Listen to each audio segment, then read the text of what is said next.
Hi అండి, అందరికీ నమస్తే. Welcome to my channel Kalyani trends and blogs. నేను మీ కళ్యాణి అండి. మరొక కొత్త రెసిపీతోనైతే మీ ముందుకు వచ్చేసాను. చిన్న చేపలతోని కర్రీ అయితే చేస్తున్నాను అనమాట, పులుసు అనమాట. సో ఈ చేపలను ఏమంటారో మీకు తెలిస్తే కామెంట్ అయితే చేయండి. నాకైతే పేరు తెలీదు. సో చేపలను అయితే క్లీన్ చేసి పక్కన పెట్టుకున్నాము. ముందుగానే చింతపండుని అయితే నానబెట్టేసుకున్నాను. చింతపండు కూడా నాకు నానిపోయింది. చింతపండు నానిపోయినాక చింతపండు రసం అయితే తీసి ఒక గిన్నెలో అయితే వేసుకోవాలి. అందులో మనము చింతపండు రసానికి సరిపడా, చేపలకి సరిపడా కారం అయితే వేసుకోవాలన్నమాట. సో నేనైతే ఒక 3 టేబుల్ స్పూన్ల కారం అయితే వేస్తున్నాను. అలాగే రుచికి సరిపడా ఉప్పు అయితే వేసుకోవాలి. నేనైతే ఒక 2 చెంచాల ఉప్పు అయితే వేస్తున్నాను.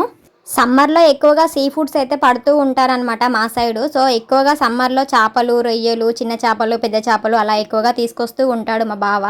సో అది అయితే మనం చింతపండు రసం చేసుకుంది పక్కన పెట్టేసుకొని గ్యాస్ పైన చేపల కర్రీ వండే గంజి అయితే పెట్టుకోవాలి. అది పెట్టుకున్న తర్వాత అది వేడైనాక మనము కర్రీకి సరిపడా ఆయిల్ అయితే వేసుకోవాలి. ఆయిల్ హీట్ అయ్యాక యాజ్ యూజువల్గా జీలకర్ర అలాగే ఆనియన్స్ అయితే వేసుకోవాలి. ఆనియన్స్ కొంచెం కలర్ చేంజ్ అయ్యి ఫ్రై అయిన తర్వాత కొత్తిమీర వేసుకొని కలుపుకోవాలన్నమాట. సో కొంచెం అది కూడా ఫ్రై అయిపోయిన తర్వాత ఒక స్పూన్ అల్లము అలాగే ఒక స్పూన్ పసుపు వేసుకొని బాగా కలపాలి. పసుపు పచ్చివాసన పోయేంత వరకు అయితే కలుపుకోవాలన్నమాట.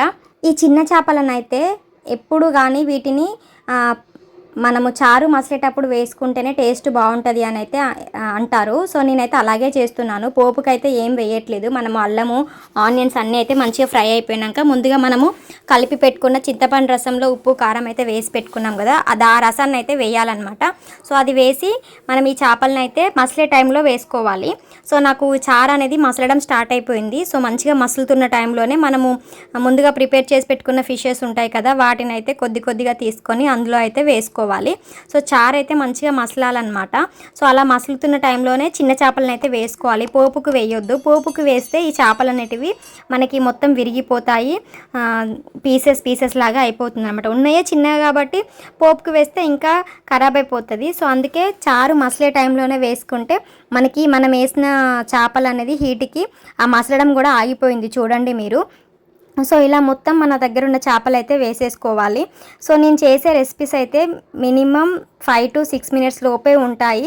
చాలా ఈజీగా సింపుల్గా అయితే చెప్పేస్తాను. అలాగే మళ్ళీ మనకి చారు మసలడం స్టార్ట్ అయినప్పుడు జీలకర్ర మెంతుల పొడి అయితే మన చేపల పులుసుకి కంపల్సరీ ఉండాల్సిందే. సో ఈ మధ్య నేను ఎక్కువగా నాన్ వెజ్ వండుతున్నాను, మీరు వీడియోస్లో చూస్తున్నారు కాబట్టి జీలకర్ర మెంతుల పొడి అయితే పట్టేసుకున్నాను.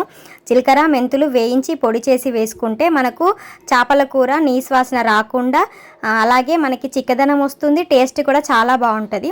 మన కర్రీ అయితే దగ్గర పడిపోయింది. లాస్ట్కి అయితే కొత్తిమీర వేసేసుకొని దించేసుకోవాలి. ఇంకా మన ఛానల్ని సబ్స్క్రైబ్ చేసుకోకపోతే సబ్స్క్రైబ్ చేసుకోండి. ఒక లైక్ అయితే వేయండి. మన ఛానల్ పైన కన్నేసి ఉంచండి.